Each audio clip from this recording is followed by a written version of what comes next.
Oggi è stato bello, come ieri mi sento sollevata dentro la pronosticata sorte. C'è chi mi ha chiesto soldi, oggi è un giorno speciale, c'è chi mi ha capita e detto che il risorgere è ancora presente. Io credo che l'illusione sia una reale volontà di indecisione, dove chi opera si assume la responsabilità di scegliere e di decidere.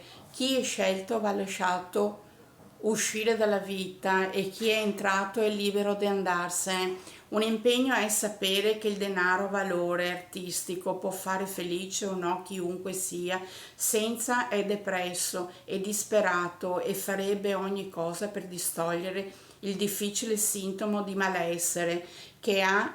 L'ansia si ripercuote nel corpo che dà vita a vari malumori e a volte ospedalizzazioni.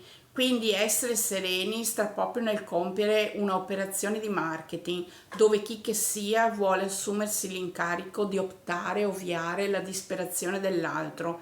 Quindi si incatenano e fanno dieta o digiuno contro le associazioni familiari che si oppongono al loro intento, vivere e non sopravvivere.